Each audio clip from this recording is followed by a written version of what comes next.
Marcus Wellington's sleek black sedan came to a halt before a residence that defied every expectation he'd harbored during his 3-hour journey. He'd anticipated finding decay and struggle. Instead, his gaze met pristine landscaping, freshly painted walls, and a collection of high-end vehicles gleaming in the driveway. The brass nameplate beside the entrance stopped his breath. Elena Martinez Legal Associates, champion of civil justice. A full decade had elapsed since Marcus departed this very neighborhood, abandoning a 28-year-old attorney barely 2 months from giving birth. His mother's poisonous words had echoed relentlessly. "Your career cannot survive this entanglement. Consider our family's standing, the corporate legacy." Elena had been merely 24 when she awakened to discover an empty bed and a cowardly message scrawled on notepaper. "I cannot proceed with this. Forgive me." Now approaching 34, Marcus had ascended to executive leadership of a major national enterprise. Convinced he'd encountered the same fragile woman he'd discarded years ago. His limited intelligence about Elena came from shallow exchanges with shared connections. The poor woman still occupies that rundown property, struggling to provide for her child on meager earnings.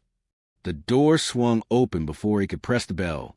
Elena materialized in the threshold, and Marcus barely recognized her.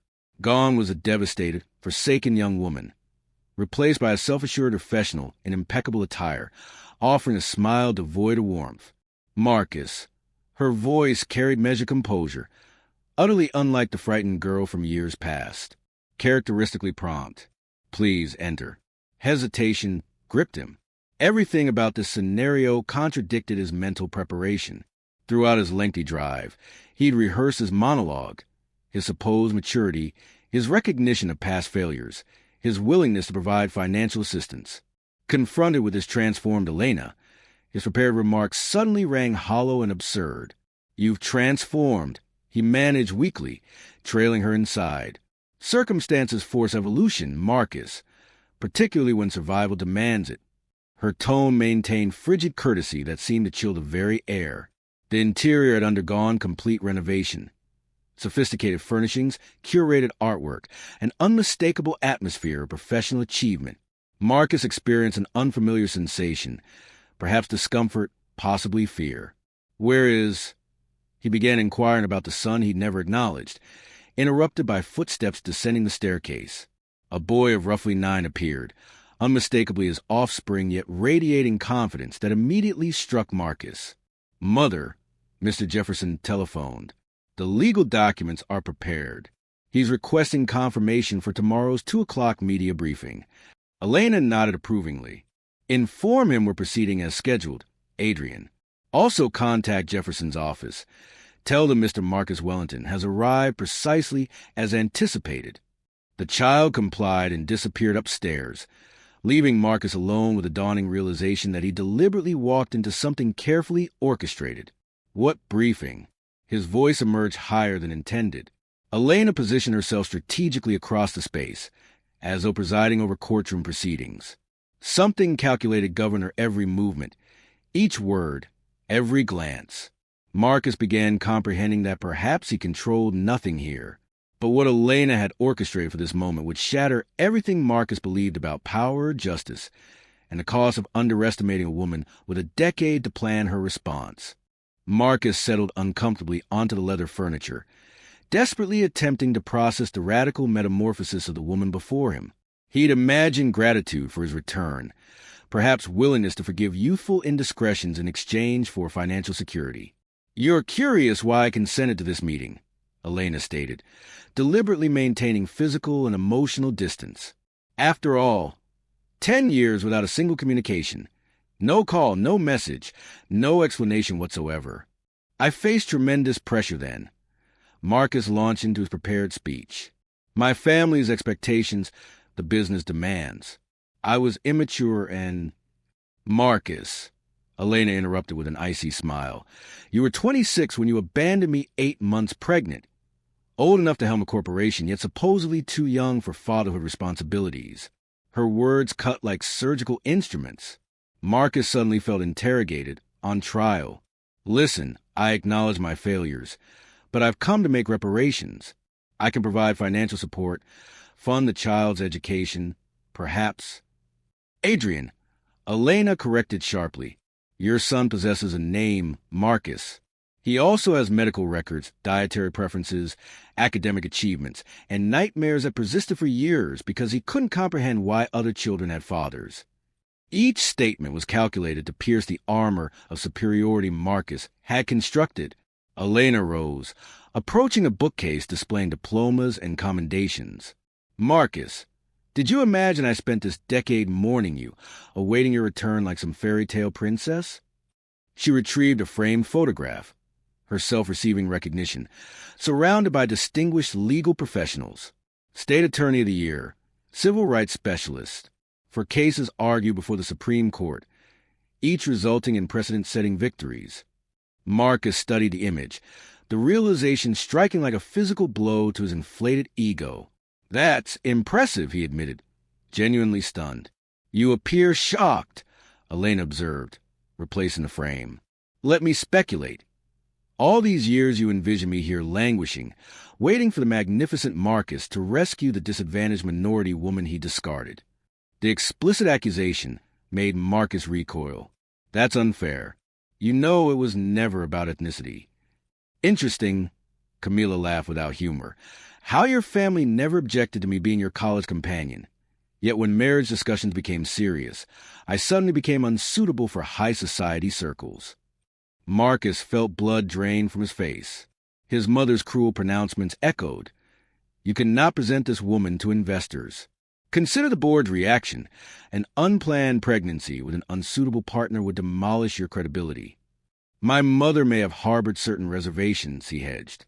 Reservations? Elena approached him, her eyes blazing with intensity that made Marcus instinctively retreat. Your mother telephoned the day after you fled. Shall I quote her? Marcus paled. He'd never known about that conversation. She declared, Young lady, you're intelligent. Surely you comprehend that Marcus requires an appropriate spouse, someone who advances his social position, not obstructs it. The ensuing silence was crushing. Marcus felt himself sinking. I wasn't aware of that call, he whispered. Naturally not. You'd already made your choice. Elena resumed her seat, completely commanding the situation. Here's what's fascinating. 2 days following that call, I received an employment offer from a Detroit firm. The starting compensation was triple any previous offer. Marcus frowned, not immediately comprehending. The firm belonged to your family's primary competitor. Elena continued with an enigmatic smile. Apparently, they were extremely interested in hiring a promising young attorney who intimately understood how the business elite operated. The implication struck Marcus like lightning. You worked against my family's interests? I work for justice, Elena corrected, and I discovered exceptional aptitude for it, particularly cases involving corporations exploiting vulnerable populations. But Marcus was about to discover that Elena's professional victories represented merely the foundation of something far more devastating, a carefully constructed legal trap that had taken a decade to set, and he'd walked directly into it. Marcus ran his hand through his hair, finally grasping that he'd catastrophically underestimated the woman before him.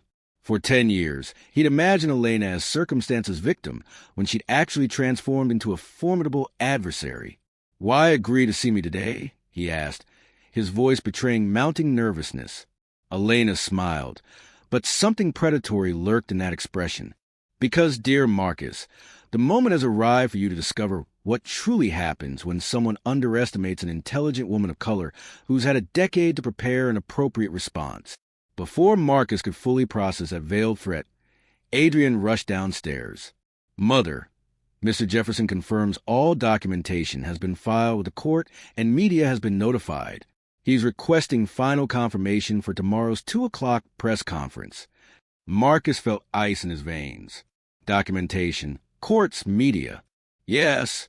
Confirm everything, sweetheart, Elena replied calmly, and informed Jefferson that Mr. Marcus Wellington arrived precisely on schedule. The boy nodded and departed, leaving Marcus with growing horror that he deliberately entered meticulously prepared snare. What are you discussing? His voice cracked. Elena walked to a window, observing his vehicle parked outside. You drove 3 hours to reach here, correct? You must be exhausted. Perhaps coffee while we wait. Wait for what? Come now, Marcus. She turned, and for the first time, her smile seemed genuinely delighted. You didn't actually believe your visit today was coincidental? His blood turned cold. Throughout their conversation, he'd assumed control, believing he'd chosen the timing. Now he realized every move had been anticipated, every word carefully orchestrated. I came because I wanted, he stammered. I'm certain that's precisely the impression you received. Elena agreed ironically. After all, you were the one who decided to research my address, correct? You chose to come today, specifically today. Marcus tried recalling the details that led him here. The chance encounter with a former colleague. The casual mention that Elena still occupied the same residence. The sudden compulsion to resolve unfinished business. The doorbell rang. Adrian rushed to answer, and Marcus heard familiar voices that made him instinctively recoil. Elena, we're punctual as arranged, stated an authoritative male voice. Perfect, Marcus. Our guest of honor has already arrived. Marcus felt his legs weaken, recognizing the voice of Marcus Jefferson, one of the nation's most renowned civil rights attorneys. If Jefferson was involved, this transcended a simple conversation between former spouses. 3 individuals entered. Besides Jefferson, there was an elegant woman Marcus vaguely recognized from news broadcasts, a prosecutor famous for prosecuting corrupt executives, and a younger man carrying recording equipment, Marcus Wellington. Jefferson extended his hand with a smile lacking warmth. We finally meet personally. I don't understand, Marcus stammered, mechanically shaking hands. Certainly you do, the prosecutor interjected. I'm Patricia Henderson. I'm confident you recall me. After all, you attempted bribing me merely 6 months ago. Marcus's world began collapsing.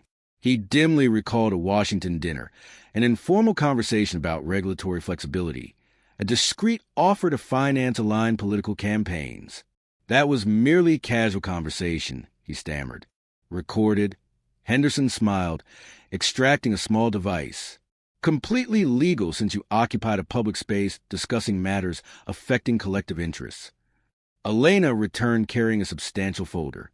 Marcus, allow me to formally introduce my team.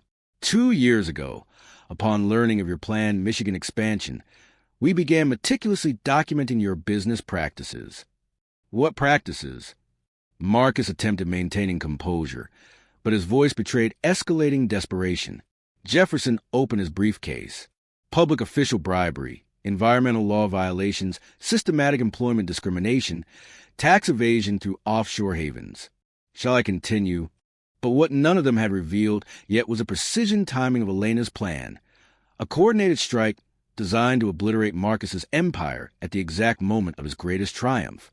Marcus looked around the space, finally comprehending complete encirclement. This is conspiracy, he protested weakly. No, Elena corrected calmly. This is justice. For 10 years, you constructed your empire by trampling people like me. People you consider disposable, people you believe would never possess retaliatory power. The young man with recording equipment activated a discreet camera. Mr. Wellington, I'm James Mitchell from the Detroit Chronicle. I'd like to pose questions regarding allegations being formalized today.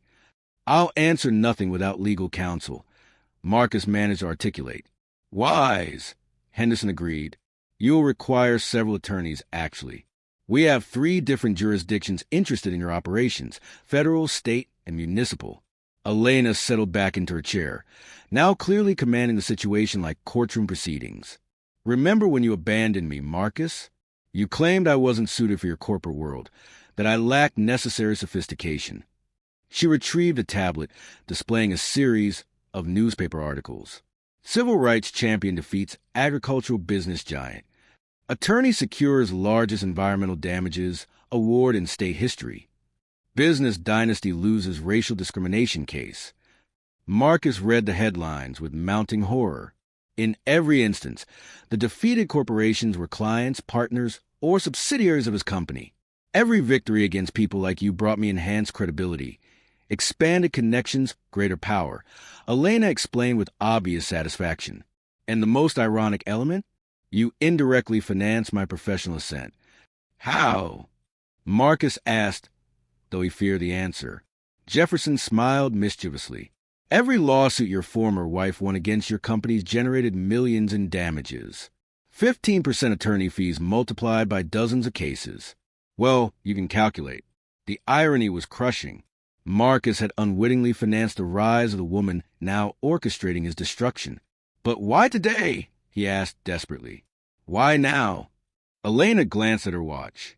Because today at 2:30, your company announces its merger with Whitman Industries, an $8 billion merger, depending entirely on your unblemished reputation as CEO.